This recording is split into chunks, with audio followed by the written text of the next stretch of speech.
Good morning. It's all gone very quiet.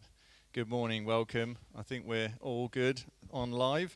So welcome, my name's Sam. It is so good to be together again in a very warm Sunday morning. In true British style, yesterday we tried to pack in every possible summer activity. We went swimming, played in the garden, had a barbecue, and very nearly got sunburnt. So I think that's pretty normal, isn't it? Just as soon as we spy some nice weather, let's try and cram everything in while we can. But a huge welcome to everybody here in the room and online. If you're joining us, I know there's a number of people having to self-isolate at the moment, and I can really empathise with you. I think in the last 2 weeks, our eldest two had to finish their last week of school at home, sat at their computers, and my wife Jenny also had 10 days where she couldn't leave the boundary of the house, so I was doing all the little errands and running around, but it's just an extra added stress at this time. So for those, I know there's some people joining and were last week who are confined to their homes, where it's understand how difficult it is right now, but it's great that you're able to join us. And if you're just exploring faith, maybe this is one of the first or second times joining us, then a real big welcome. It's been so good meeting people in the last few weeks who have been journeying with us online and now either coming on site or still following along with us. And it's really great that we can just have a safe space to explore faith, to discover more about Jesus. What's our next small step that each of us can take? And our vision is really just helping people to find and to follow Jesus. And that's why we're having our on-site meetings now. That's why we have our wonderful children's work over the road at Howard Hall for Superstars. That's why we're continuing to do our live stream and put our messages out there on our YouTube channel, just making everything as accessible as possible. But more than that, I think in our lives, the way we live, we want to be signposts to Jesus. so that when people look at us, they see the way we live and how our attitudes are and our approach is reflective more and more each day of what Jesus is like. And just before we kick off, carrying on our theme of freedom that we're looking at for the whole month of July, I'm really excited that Joel's going to be carrying on again this morning. I just wanted to look at a couple of verses from the book of Hebrews in the Bible. It's from chapter 10, and it just gives us some really great encouragements, which I really want to put out there and us to think about as we engage this morning. 3 times it says, let us. It says, let us draw near with a true heart in full assurance of faith. Let us hold fast the confession of our hope without wavering. And let us consider how to stir up one another to love and good works. Wouldn't they be great things for us to grab hold of this morning? That we draw near to God in this time with a true heart. Just being honest to God about where we're at, what we're facing, what we're maybe our challenges, or just what we're hoping for. You know, God really does want to speak to us this morning. Another encouragement just to hold fast, particularly if you're confined to your home at the moment. But hold fast. Let's hold fast, even in the trials and the struggles that we're facing right now. And also just carrying on, I think, a bit in what I was sharing last Sunday in the message. How can we continue to stir up one another? How essential is encouragement right now? It's so essential to see us through the days and the weeks. Who is it that we can get alongside and encourage? Who can we be mindful of who needs encouragement right now? So I just encourage us. I know for those of us who are on site, there's not perhaps so many distractions, but if you're joining us online, just really encourage you, put those distractions aside. Social media can wait for the next hour. And just let's turn our attention to God. Let's just give him that moment. Let's draw near with those true hearts. God really, I know, wants to speak to each one of us this morning. So let's draw near. And as Joel begins to come and share the next message in our series on freedom with us, let's just be expectant that God will speak to us. So over to Joel.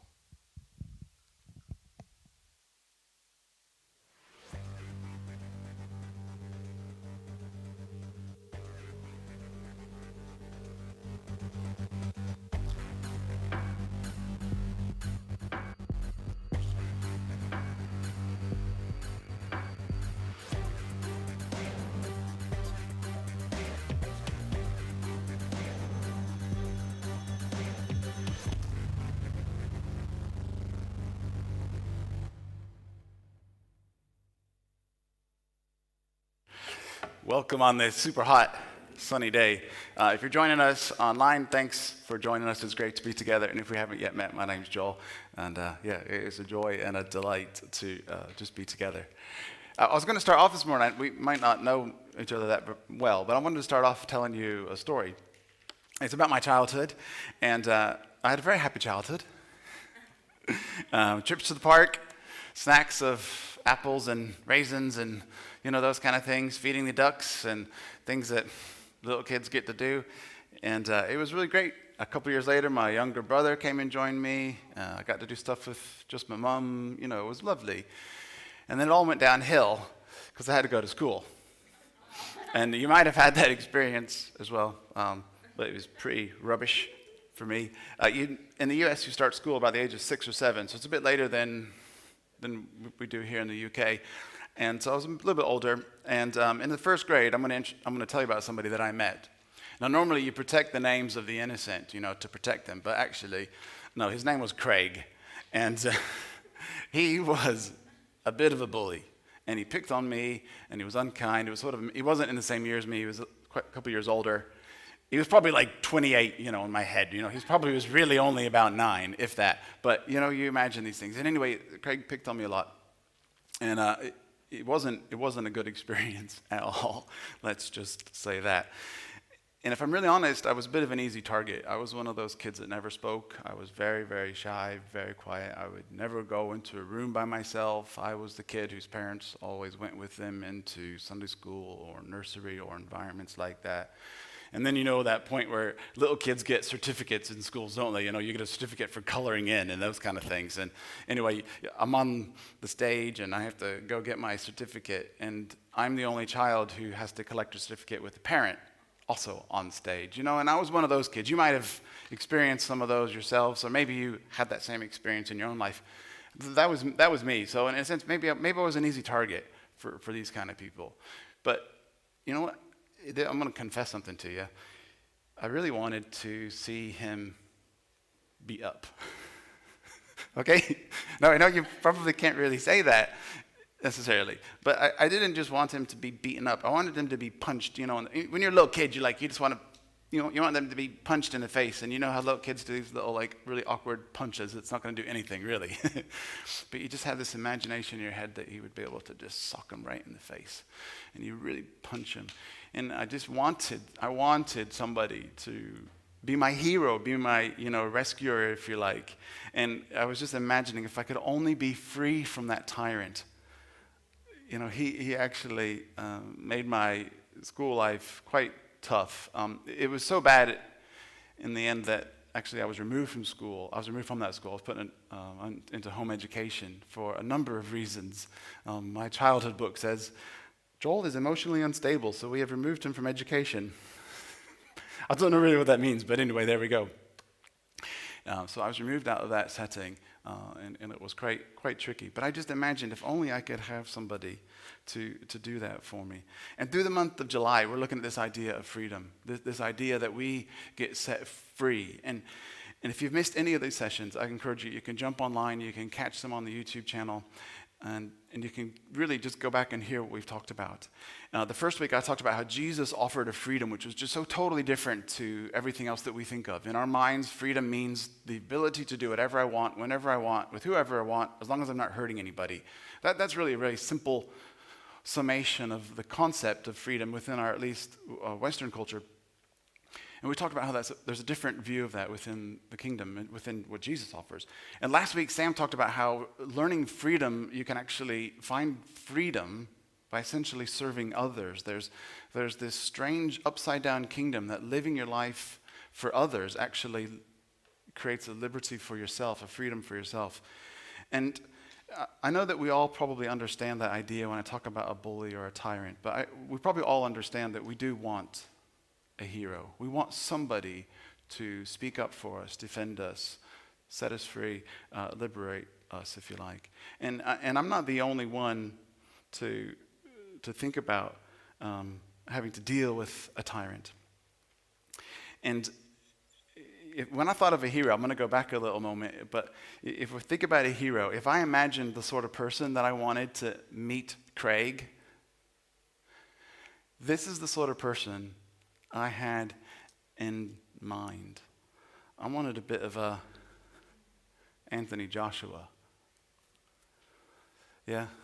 If you imagine like the sort of hero that you want, yeah, you would want an Anthony Joshua to show up and be your hero. And that's I don't know, maybe that's just me. That's the sort of thing that I wanted. And if we think about this, we'll just leave that on screen for a minute. If we just think about the idea, just step back in time about what it was for people who wanted a hero. And when Jesus came into the earth, and when Jesus arrived on the planet, he stepped into a situation which was the first century Palestine, and there were the Jewish people, and the Jewish people had tyrants. They had bullies. They were occupied. Basically, they were bossed about, and it was from the Romans. And they had this image, and they had this idea. Of course, they want this great, strong, mighty, powerful Messiah to come in and show up and do stuff. And if you lived at that time, Rome would tell you what to do, and Rome would tell you when to do it. If you went in to buy some bread or get some pomegranates from the market, Rome told you what the taxes were going to be on those products. Rome controlled your businesses. Rome, if you've ever seen any movies or any films about Roman Empire, you also realize they probably weren't the kindest of people either. But that wasn't the first time that the Jewish people were occupied, is it? If you look at their history, and historians talk about the anti-Semitism is actually the oldest recorded consistent hatred in the world. And there's been moment after moment after moment throughout history, where this has occurred.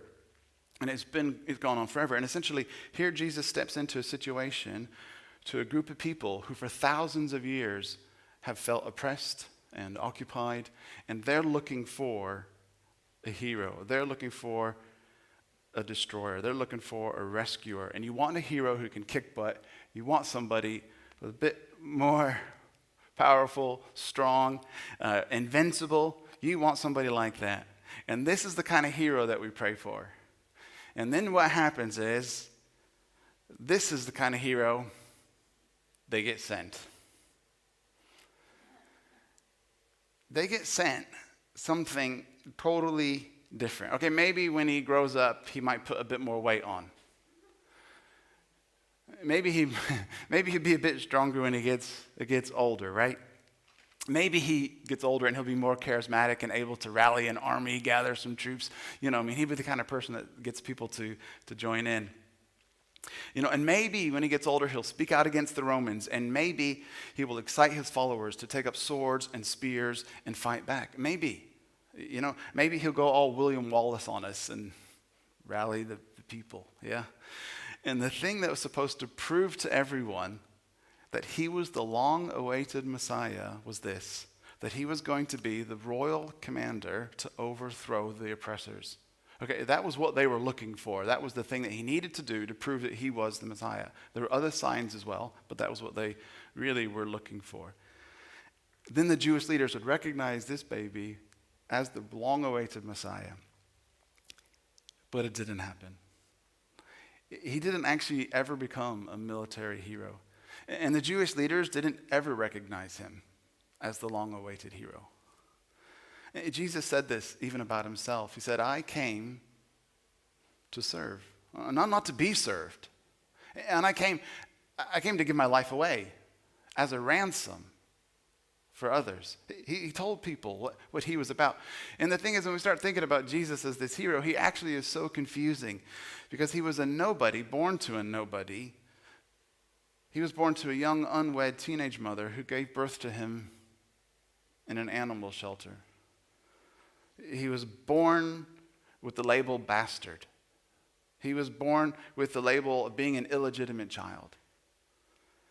He lived for 30 years as a carpenter or a stonemason or somebody that works with his hands. He didn't train as a warrior.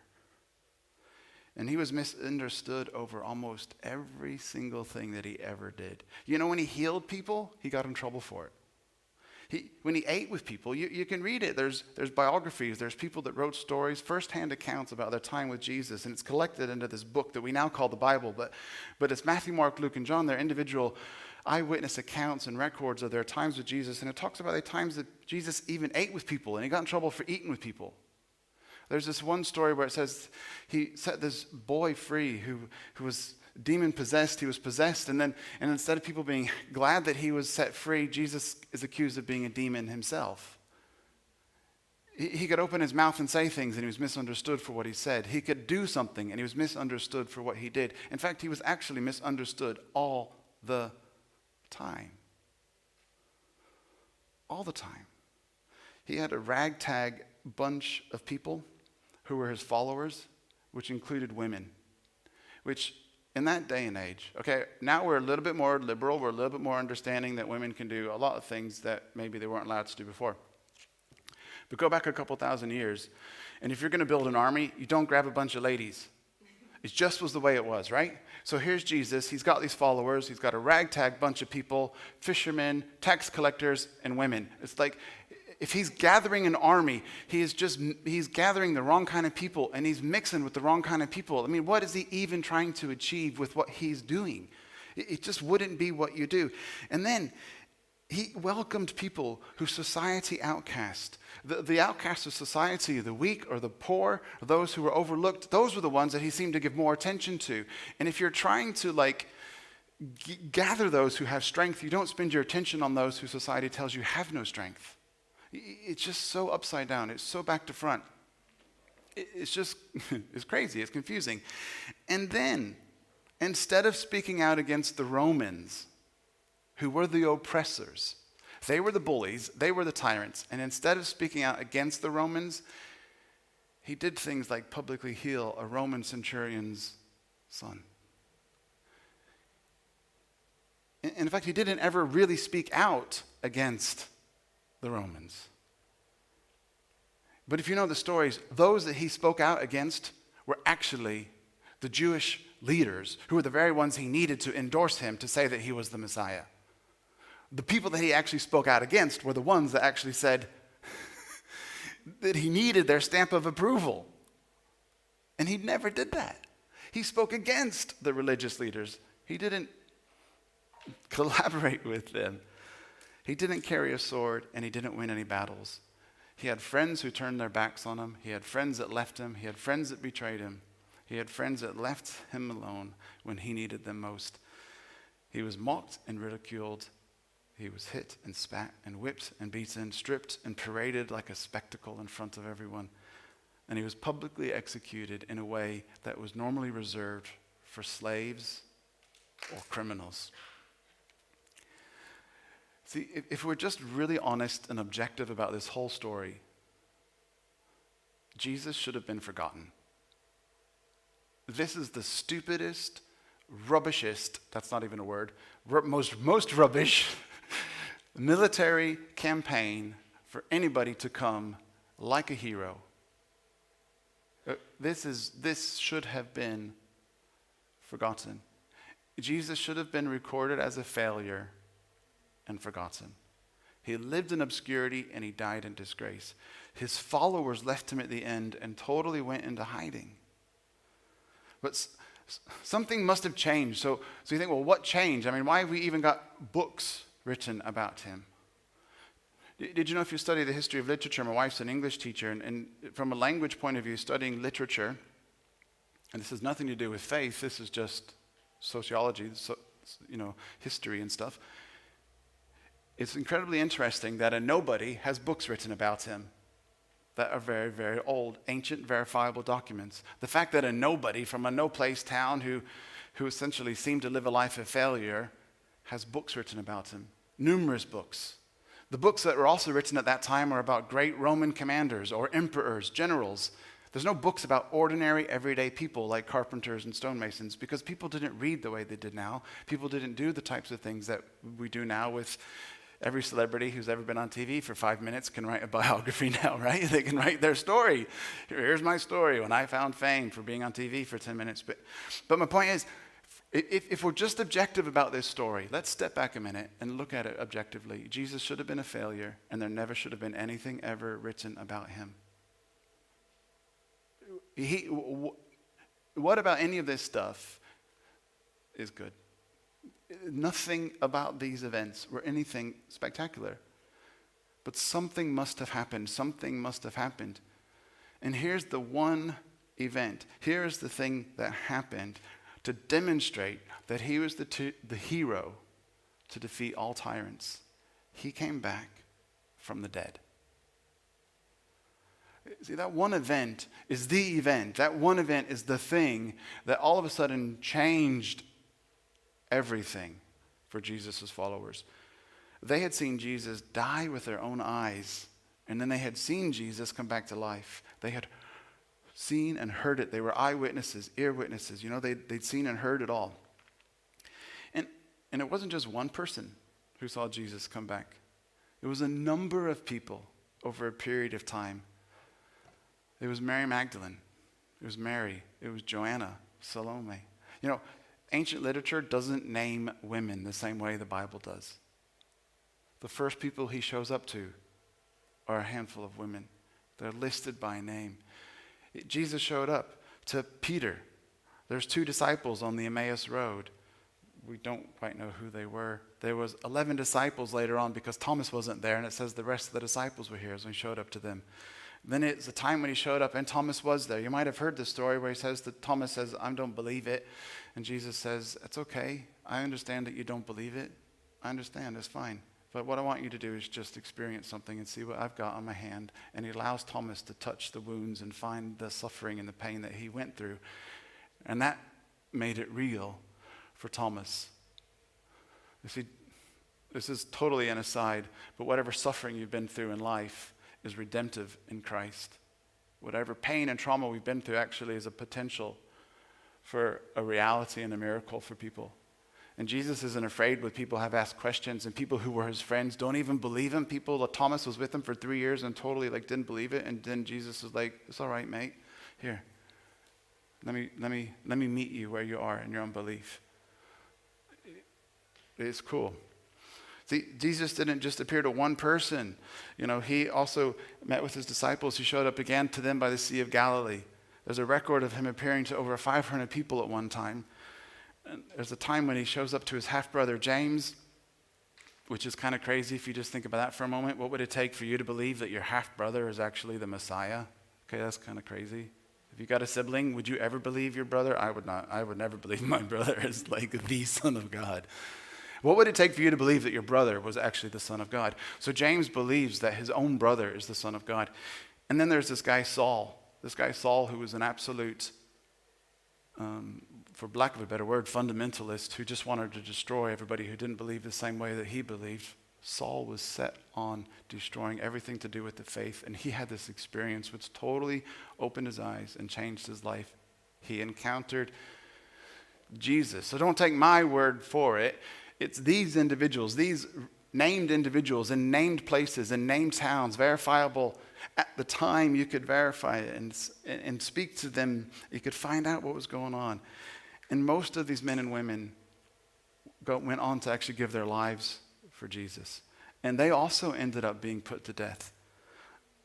And why would you do something like that? They must have realized something so much bigger was going on than they had experienced. And see, Jesus didn't come to just rescue the Jewish people. Here they are thinking that we're going to get some Anthony Joshua, some super strong warrior to come and set us free. But Jesus came to rescue everyone. See, all of a sudden they discovered that his mission was so much bigger than what they had thought. He was gunning for all the people in all the world. I mean, he was going for something so much bigger. He wanted to set right once and for all everything that was wrong with the world. Wanted to undo the poison and make it right. That's what he came to do, something so huge and something so big. The life, death, and resurrection of Jesus, that is the single thing that brings freedom. True freedom. That is what all of this freedom hinges on. And you might not believe this story. I totally get it. Some of his own followers didn't believe the story. And they saw him and lived there, so I totally get it. They were looking for a hero with ripped muscles and military might. They didn't want a carpenter who rode donkeys and hung out with, outcasts. They didn't expect a warrior who would turn the other cheek. They didn't expect a warrior who would wash people's feet. You might not believe the story. I get that. But I'd ask you at least to look at it, explore it. Read and investigate the story for yourselves. God doesn't threaten you, and he doesn't force you to comply. He purely, simply offers an invitation and says you're welcome. You're invited to participate, but it's your choice. And the reason you have a choice, this is really important. The reason you have a choice is because every authentic relationship is based on choice. For example, and sadly, you may have experienced this in your own life. Sadly, you might have experienced this. But if you were my friend just because I made you feel so guilty for not being my friend, or maybe we were in a relationship and I made you feel like you were just so obligated in that relationship, you're so controlled in that relationship, that's not really a relationship, is it? Maybe you've experienced that with friends or even a loved one at some point in your lives. See, an authentic relationship has always got to be based on choice. That's why Jesus doesn't force you to follow him. You're simply invited to participate. And his heart is so open with the invitation, just like if you get an invitation to a party, you can choose to come or you can choose to not attend. That's how open the choice is. He allows us a choice to follow. So I get it that you might not believe this story yet. You might not believe what we're talking about. And I understand that. But I'm just saying, I'm encouraging you, investigate it for yourselves. Look at it for yourself. Read about it, ask questions. And know that you're not being forced. You're invited to participate. You're welcome to have a conversation, but you're not being forced. And don't take my word for it. Take the word of these people who were his first followers. Look at what people who read about these stories of people who did follow him. And here's how something happened. So he wasn't the hero they expected. He wasn't the mighty warrior they expected. But something changed. Something changed. Their perspective totally changed. And I wonder, how can you be afraid of death when you see death defeated? You see, how can you be bound by fear when you see that there's nothing essentially to be afraid of? How can you be controlled by hate when you find that there's something greater? There's a love that's greater. You see, something changed in their perspective. See, when you discover that you can actually pray for those who hate you and speak evil against you because they have seen Jesus for 3.5 years get misunderstood and mistreated for every absolute thing he did. And yet somehow he was able to rise above it. That's freedom, isn't it? That's true freedom. See, something else was going on in their lives. They discovered when you're actually able to forgive the person who hurt you, that's freedom. It never justifies their behavior. I can forgive Craig, but what he did was wrong. Forgiving somebody doesn't mean that what they did was appropriate, ever. It just means they no longer have control over my heart and my life. And it tells us that Jesus is on the cross, and while he's hanging there, he says, Father, forgive them. He's saying, God, forgive them. Yeah. He didn't say, I forgive them. He said, Father, forgive them. Help us, God, forgive them. Here he is extending this forgiveness. There's a freedom and a power that's so different to what we might have expected before. And so how can you be so tied up in the pursuit of stuff and status when you realize following Jesus, none of those things actually mattered? He didn't measure us by how nice we were or how fancy our cars were or how much our bank accounts were full. He didn't measure us by any of those things. And I don't know what the name of your tyrant is. I don't know what the name of your bully is. I don't know who bosses you around. There are other bullies in our lives. And if it's a physical person, and if you need to get out of a situation, let's make it really explicitly clear that you need to ask for help. And if you need to speak to anyone, you can do.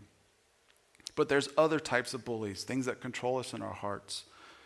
And I think that we all want to be free, really.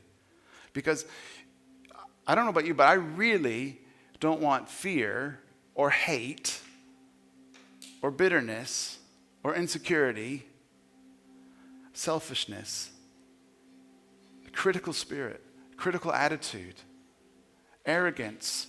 I don't want any of those things to actually control my heart. Because that's where the bully really lives, if you like. That's where the tyrant really resides, because those things can control my reactions and my responses. And I don't want to live like that. And I'm just being honest with you. And all of a sudden, how can I allow insecurity to hold me back when I realize that the creator of the universe has welcomed me? See, the first followers, how could they be held back by insecurities when they realize that the God of the universe has invited them in? How can I allow bitterness to grow in my heart and fester over situations when I discover that Jesus can deal with all of that junk and just help us get rid of it? And how can I let those kind of things destroy me? And I don't want to see any of us held back by any of those kinds of things. People who are free from those things, insecurities and fears and bitterness and anger and hatred, people who are free from those things know true freedom in life. People who are free from not having to try to live and measure up to everyone and feel so like you always have to prove yourself. If you're able to be free from that, then you are actually going to have a freedom that's so unexpected.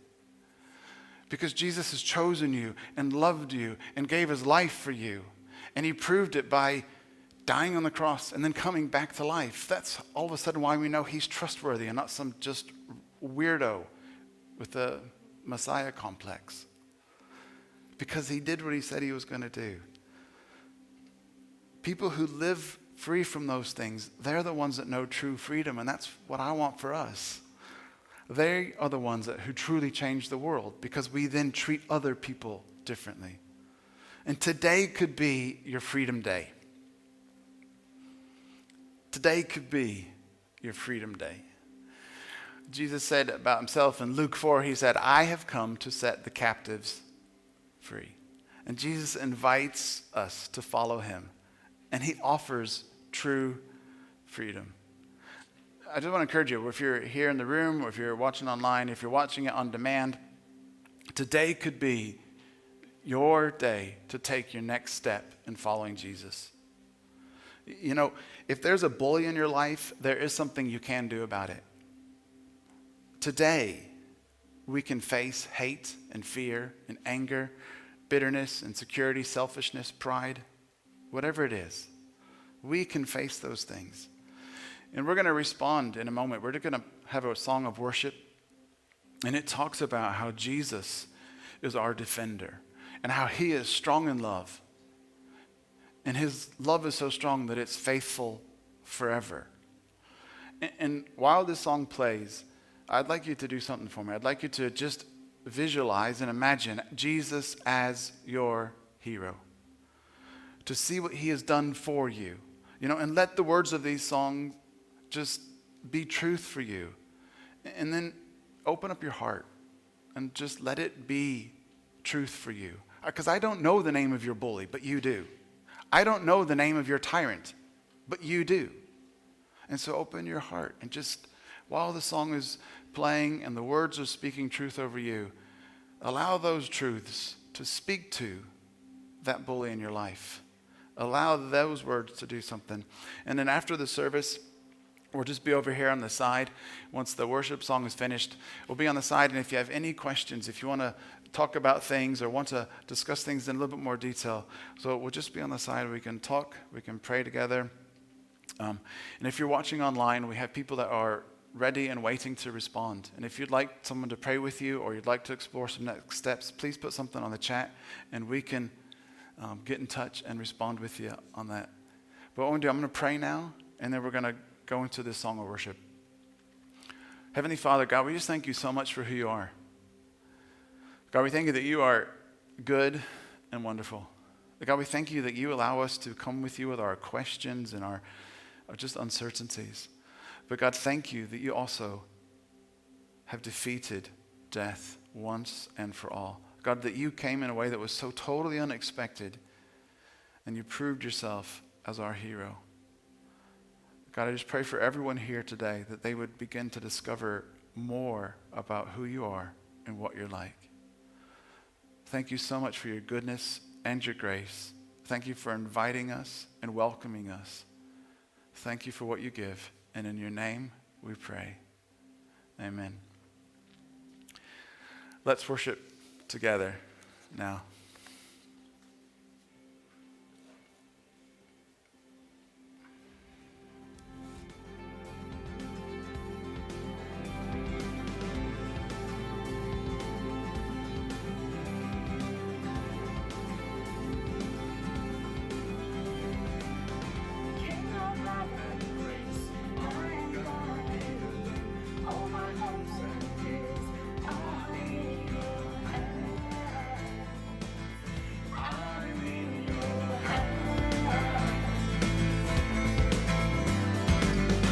Where you go, I'll go. Show me the way. Every step I take, be now my guide. God on my side. You go before me. You're there beside me. And if I wander, love will find me. Goodness and mercy will always follow. You go before me, my guardian. When I hear you say, trust and obey, I will walk by faith and not by sight. God of my life. So let your kingdom come, your will be done. All your promises still stand forever.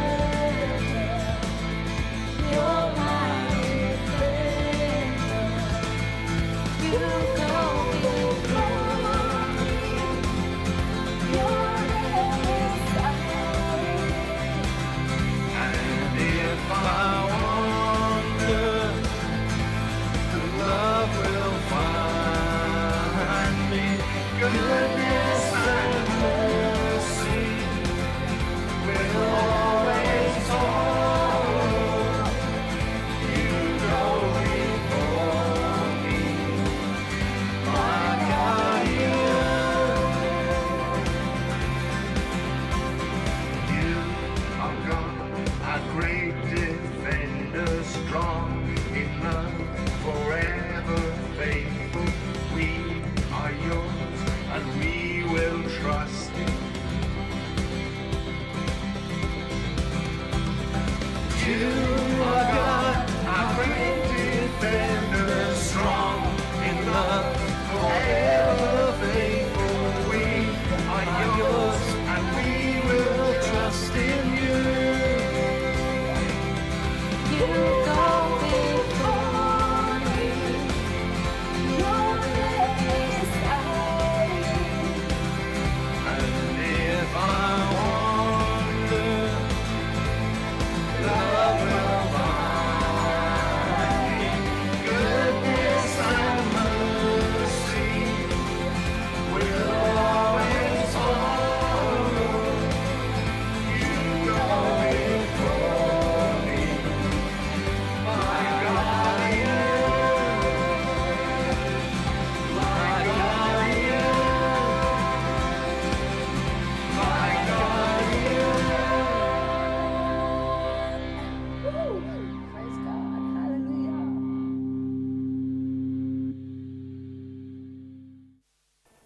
Woohoo. Woohoo indeed. Well, thanks so much, Joel, for sharing that message this morning. I do hope that's resonated with you. And I know some of you joining us online as well just put some comments in there about how you've been stirred around what he shared. And it's just so good, isn't it, just to hear God's word preached to us. Thank you so much, Joel, for preparing, and thanks to the worship team and to everyone who's made our gathering on site this morning possible. We've really been blessed by just a great attitude of people wanting to serve, wanting to make all of this possible. So just a huge thank you from everybody for just being able to do that. And of course, let's not forget all the children's work going on over the road at Howard Hall, just serving and blessing our children and young people. So that's just fantastic. Again, just easy ways we can encourage one another when we see people serving, just to say a huge thank you. Now, we just believe that God has brought us together for a purpose and making his good news known, just as Joel was sharing this morning. When we saw that the image of that helpless child, that helpless baby, actually that's how he came. But how what he brought was a completely different freedom to what people were expecting. But it is the freedom that we need to live free. And I pray today as you reflect on this, and maybe when you get a chance, if you want to, just re-watch again, just to kind of soak it in even more, that you would hear God speaking to you. and that you just feel a growing sense of confidence and encouragement just to think, well, what's the next small step for me on my journey of faith? God doesn't expect us to be able to take giant leaps of faith, but just what's the next small step that you could take? So maybe just dwell on that for a moment. Maybe it is to pray for the first time. You could do it on your own quietly where nobody can hear. Or maybe it's just to pray for the first time in a long time, to rekindle that connection with God through prayer. Maybe it's to open the Bible and to read some of the words and the stories of Jesus in his ministry and how he dealt with and encountered people. Or maybe it's when you're facing a challenge or a trial to actually put your trust in God and think God will carry me through this. Not trusting in our own abilities or ways to control situations, but just looking to God for a way forward with things. So let's just pause for a moment and think about what's that next step that each of us could take. Just really encourage you. God wants to speak to us and direct us on that. And if you want to find out more, you can get onto our website, nlcletchworth.co.uk. There's more information about New Life Church on there, how you can continue to connect and journey with us. We're so looking forward to gathering again here on site next Sunday at 10:15. It's lovely to welcome more and more people down, especially hopefully as some restrictions are lifting. We're looking forward hopefully to being able to worship together as well. But just also one thing to signpost, Joel mentioned it last week, is that we've got some really great summer socials coming up, just to find safe and appropriate ways to gather together as the body, as our church, over the summer period. So details of those will be coming out really soon, but just keep an eye out for those. I think, we've had so long now, almost where we can get used to just kind of retreating to our homes and our own activities and our own programs and agendas, but actually to have some great social time where we can gather together, where we can encourage, where we can share stories and life. A lot's happened in a year. So many things have gone on. So what a great chance through this summer months to gather, hopefully outside with some good weather, and just be together. So I hope you have a great week. Please continue to let God speak to you what those next steps will be. And we'll love to welcome you here next Sunday, 10:15, or online at 10:20. So be blessed, and we'll see you soon.